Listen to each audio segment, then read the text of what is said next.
Yes, children, in today's class, we shall start with question number 2 of exercise 3.6. Topic is playing with numbers. Okay, the question number 2 is what is the HCF of two consecutive numbers? So first, let us understand what are consecutive numbers. वो numbers जो एक के बाद एक आते हैं, जैसे कि 4 के बाद 5 आया, 7 के बाद 8 आया, 12 के बाद 13 आया, 50 के बाद 51 आया, ये सब क्या हैं? ये कॉन्जिक्यूटिव नंबर्स हैं.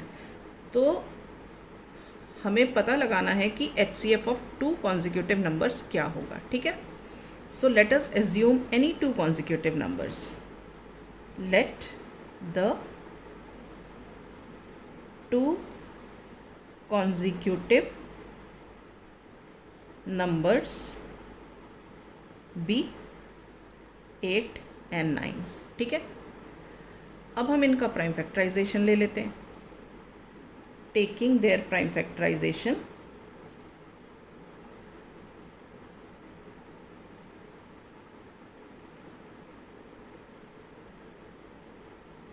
वी गेट,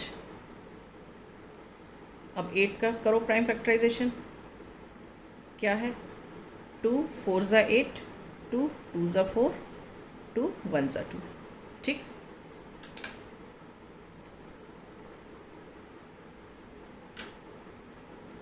अब 9 का कर लो आप प्राइम फैक्टराइजेशन. 3 3 ज़ा 9 एंड 3 1 ज़ा 3. Right. So what do we observe? So 8 is equal to what? 2 into 2 into 2. ठीक है. And 9 is equal to what? 3 into 3. ठीक है. अब आप देखो, यहाँ 2 है, यहाँ 2 तो है नहीं, यहाँ 3 है, यहाँ 3 नहीं है. तो अब इसमें कॉमन फैक्टर क्या आएगा? 0 तो हो नहीं सकता कॉमन फैक्टर, क्योंकि 1 तो हमेशा ही फैक्टर होता है. 1 is always the factor of a given number. तो हमने यहाँ पे क्या कर लिया, हम 8 को लिख सकते हैं 2 इंटू 2 इंटू 2 इंटू 1. 9 को लिख सकते हैं 3 इंटू 3 इंटू 1. अब देखो कॉमन फैक्टर क्या बन गया हमारा, इसमें कॉमन फैक्टर बन गया 1. ठीक है. So we say that therefore HCF of 8 and 9 is 1. तो हम फाइनली क्या कंक्लूड करेंगे? We will conclude that HCF of two consecutive numbers is 1. Is this clear? Now the second one, we have to find that what is the HCF of two consecutive even numbers. अब क्या है? Two consecutive even numbers. तो सबसे पहले तो समझो even numbers क्या होते हैं. 2 4 6 8 10 12, ये सारे even numbers and so on. और टू consecutive का मतलब अगर मैंने पहला इवन नंबर 2 लिया है तो नेक्स्ट वाला क्या होगा? 4. अगर मैंने पहले वाला 8 लिया है तो उसका नेक्स्ट consecutive क्या होगा? 10. अगर मान लो मैंने एक नंबर इवन नंबर लिया है 20, तो उसका नेक्स्ट कॉन्जिक्यूटिव नंबर क्या होगा? 22. ठीक है. वो भी इवन नंबर्स एक के बाद दी. तो हम ले लेते हैं इसमें सपोज 6 और 8 ले लेते हैं. ठीक है. Let the two consecutive even numbers be 6 and 8. ठीक है. अब मैंने यहाँ तो प्राइम फैक्टराइजेशन वाले से किया था, मैं यहाँ पे दूसरे वाले मेथड से सॉल्व करके दिखा देती हूँ इसको. ठीक है. Taking the prime factorization, taking the prime factorization together.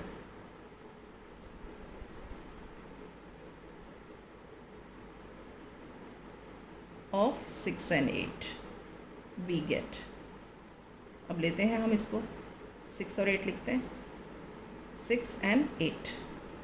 आप इसको अगर इस मेथड से भी करना चाहो तो आप कर सकते हो. ये मैं डिफरेंट मेथड से इसलिए कर रही हूँ ताकि आपको पता चले कि क्वेश्चंस एक क्वेश्चन को हम अलग अलग तरीके से कर सकते हैं. अब आप ये देखो 6 और 8, अब हमें ये देखना है कि क्या ऐसा कोई कॉमन नंबर है जो इन दोनों को डिवाइड कर सके। दोनों इवन नंबर्स हैं तो ये 2 से हो सकता है। अब आप देख लो 2 3 ज़ा 6 एंड 2 4 ज़ा 8, ठीक है। अब 3 और 4 किसी कॉमन नंबर से डिवाइड हो सकते हैं? मुझे तो नहीं लगता कि हो सकते हैं। तो हम यहाँ लिखेंगे 3 and 4 cannot be divided by any common number।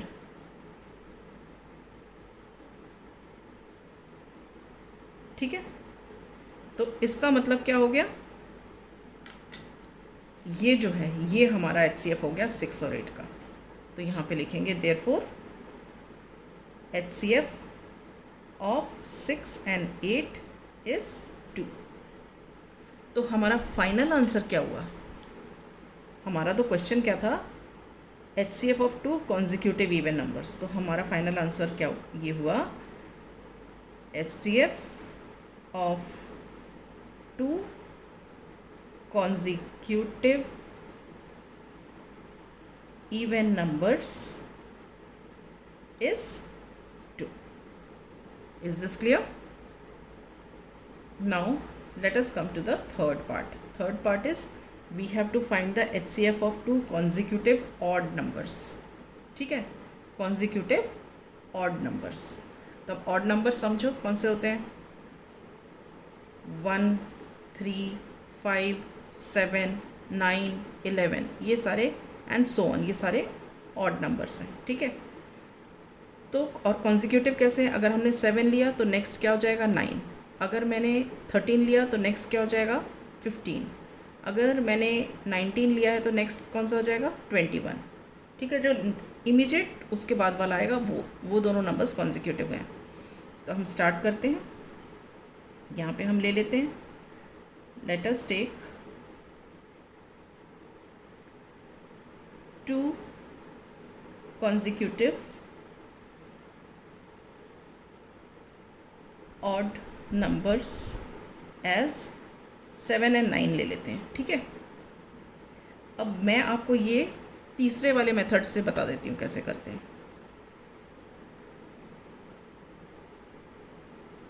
Taking their HCF,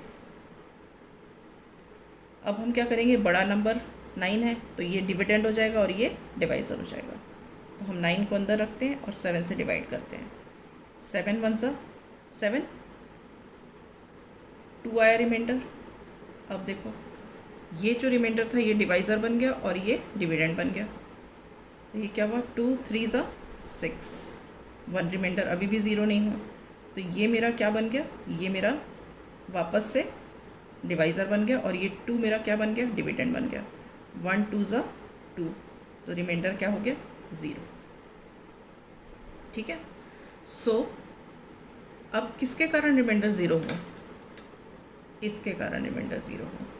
तो यहाँ पे क्या हो गया, therefore HCF of 7 and 9 is 1। ये तो मेरा एग्जाम्पल था, बट मेरा क्वेश्चन क्या था, what is the HCF of 2 consecutive odd numbers?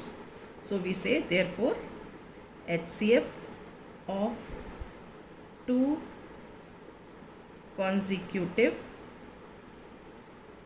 odd numbers is 1। Is this clear? ठीक है, okay, now we shall start with question number 3।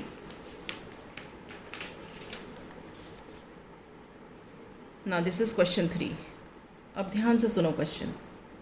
HCF of को प्राइम नंबर्स 4 and 15, को प्राइम नंबर्स हैं ये 4 और 15। को प्राइम नंबर्स क्या होते हैं, वो नंबर्स होते हैं जिनके बीच में खाली कॉमन फैक्टर 1 होता है। आप इसको पूरा प्राइम फैक्टराइजेशन कर लो, इसको पूरा प्राइम फैक्टराइजेशन कर लो, express them both the numbers as the product of primes. आप देखोगे कि अगर इन दोनों के बीच में कॉमन फैक्टर 1 है तो ये को प्राइम है। तो इसमें क्या कहा गया है, HCF ऑफ को prime numbers 4 and 15 was found as follows. इनका प्राइम फैक्टराइजेशन निकाला गया, वो क्या मिला, 4 का आया 2 × 2 और 15 का मिला 3 इंटू 5, ठीक है। Since there was no common prime factor, अब इसमें अगर हम देखते हैं तो कोई भी कॉमन नहीं दिख रहा, यहाँ तो 2 है, यहाँ 2 नहीं है, ये 3 और 5 है, यहाँ 3 और 5 नहीं है, तो सो HCF of 4 and 15 is 0। Is the answer correct? मतलब अगर कोई कॉमन फैक्टर नहीं था तो इसने बोला कि क्या HCF 4 और 15 का जो होगा HCF वो 0 होगा, क्या ये आंसर सही है?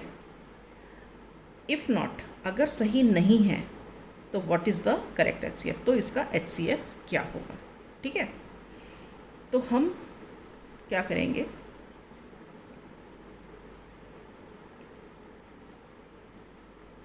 The numbers 4 and 15 can be expressed as, 4 को हम कैसे एक्सप्रेस कर सकते हैं, 2 into 2 into 1, and 15 we can express it as 3 into 5 into 1, instead of की 2 इंटू 2 एंड इंस्टेड ऑफ की 3 इंटू 5, जो कि यहाँ पूछा गया था कि 4 को एक्सप्रेस किया है 2 इंटू 2, तो 4 को हम 2 इंटू 2 इंटू 1 से भी एक्सप्रेस कर सकते हैं। और जैसे 15 को यहाँ एक्सप्रेस किया गया था 3 इंटू 5, तो हम 15 को ऐसे भी एक्सप्रेस कर सकते हैं 3 इंटू 5 इंटू 1, ठीक है। Now we see that common factor of 4 and 15 is 1, ठीक है। So the statement given HCF of 4 and 15 is 0 is incorrect. So the statement given HCF of 4 and 15 is 0 is incorrect, ठीक है। अब क्या बोल रहा है, if not what is the correct HCF, ठीक है। Therefore the correct HCF is 1. Is this clear to you, children? So with this I complete this exercise. In the next class we shall start with the next topic.